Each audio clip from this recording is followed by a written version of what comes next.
बिस्मिल्लाहिर्रहमानिर्रहीम।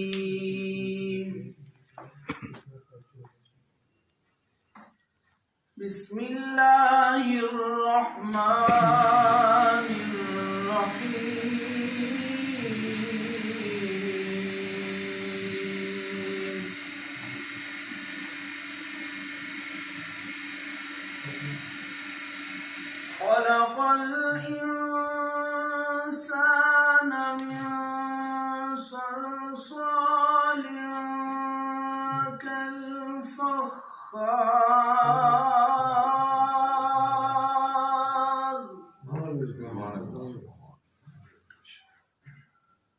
वख़लक़ल जान्न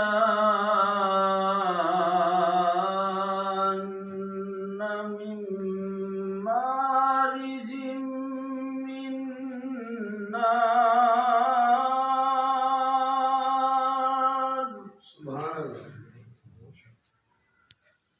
फबिअय्यि आलाइ रब्बिकुमा तुकज़्ज़िबान।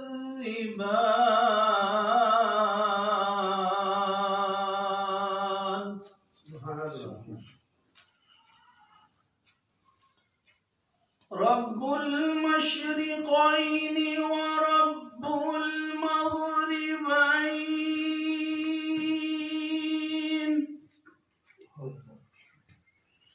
फबिअय्यि आलाइ रब्बिकुमा तुकज़्ज़िबान।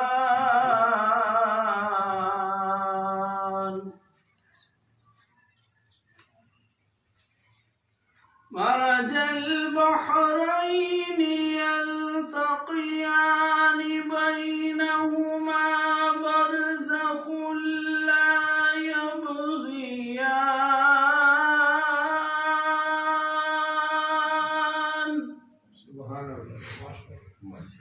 फबिअय्यि आलाइ रब्बिकुमा तुकज़्ज़िबान।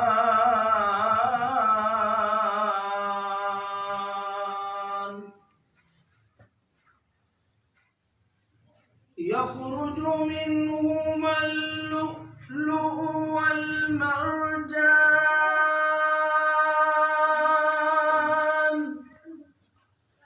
फबिअय्यि आलाइ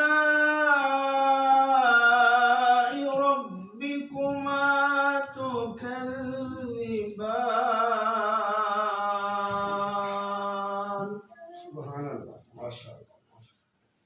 वलहुल जवारिल मुंशआतु फिल बहरि कल-अ'लाम।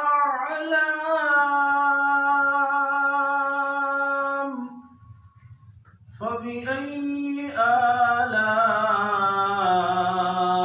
रब्बिकुमा तुकज़्ज़िबान।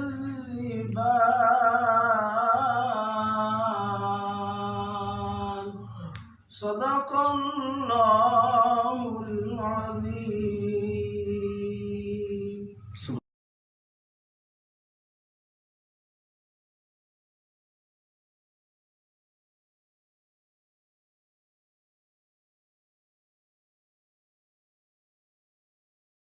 बिस्मिल्लाहिर्रहमानिर्रहीम।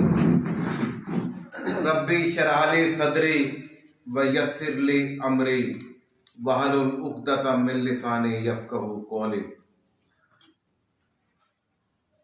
मोहतरमुल मकाम जनाब इज़्ज़त माब वाजिबुल एहतराम चौधरी मोहम्मद अमीन गुराया साहब, चेयरमैन प्रेस क्लब ततले अली, जनाब मलक मोहम्मद अनवर साहब, एडिटर रोज़नामा तशहीर गुजरावाला, जनाब मोहम्मद रफ़ीक साहब, दफ्तर SSP रेंज गुजरावाला, जनाब गुलाम मुस्तफ़ा कादरी साहब और जितने भी दोस्त मेरे तशरीफ़ लाए हैं आज की इस पुरवकार तकरीब में, सबको दिल की अथाह गहराइयों से खुश आमदीद कहता हूँ।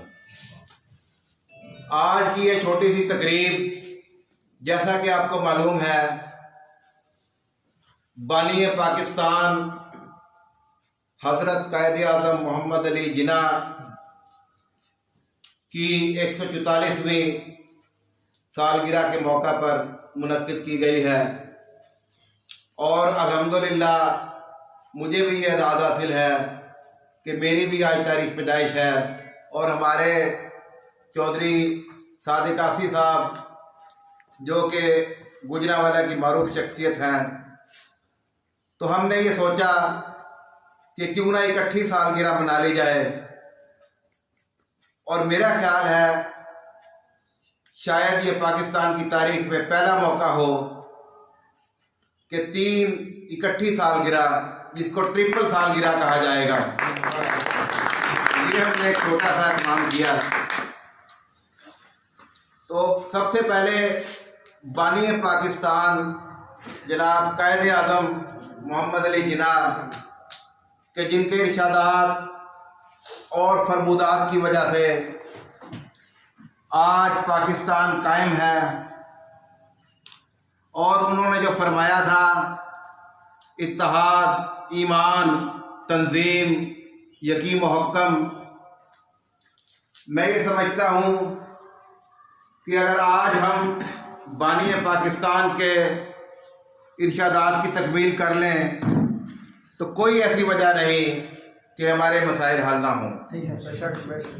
लेकिन अफसोस कि हमने कायद के फरमूदात को फरामोश कर दिया है और पाकिस्तान में 1947 से लेकर आज तक कायम होने वाली किसी भी हुकूमत ने बानी पाकिस्तान के इरशादात की तकमील नहीं की, जिसकी वजह से आज हम मसाइल के चुंगल में फंसे हुए हैं। और जब तक हम बानी पाकिस्तान कायद आज़म के इरशादात की तकमील ना करें, हमारे मसाइल हल नहीं हो सकते। आज अगर हमारे साफ़ी भाई, जैसा कि बड़े सीनियर साफ़ी यहाँ पर मौजूद है इस तकरीब में, जिस अंदाज में इस पेशा को इंसानी खिदमत के जज्बा से सरशार होकर सरअंजाम दे रहे हैं, मैं ये समझता हूँ कि ये दर हकीकत ऐन इबादत है।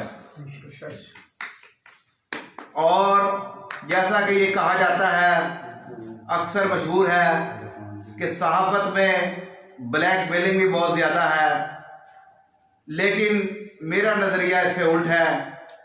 मेरा नज़रिया ये है कि जो सहाफ़ी हो वो ब्लैक मेलर नहीं हो सकता और जो ब्लैक मेलर हो वो साफ़ी नहीं हो सकता। क्योंकि साफ़ी का जो लफ्ज़ बहुत अजीम लफ्ज़ है, अगर इसकी तशरीह की जाए तो सुबह से लेकर शाम, शाम से लेकर रात और दिनों में महीने गुजर जाए, साल बीत जाए, लेकिन एक साफ़ी लफ्ज़ की तशरीह आप नहीं कर सकते। और जो लोग अरसे दराज से इस मैदान में है, मैं समझता हूँ कि एक साफ़ी जो है उसकी उम्र गुजर जाती है, लेकिन वो कभी भी उस्ताद नहीं बन सकता, वो शागिर्द रहता है। इसलिए इस मैदान में जो लोग हैं उन्हें सीखना पड़ेगा और उन्हें इससे सबक हासिल करना पड़ेगा कि सहाफ़त एक ऐसा नज़रिया है कि जो बानी पाकिस्तान का नज़रिया था, जो कि हज़रत कायद आज़म का नज़रिया था, आज हम इसको लेकर चलें तो इंशाअल्लाह ताला कायद आज़म के फरमूदात की तकमील हम कर सकते हैं। इन्हीं अल्फाज के साथ इजाज़त चाहता हूँ। बहुत शुक्रिया।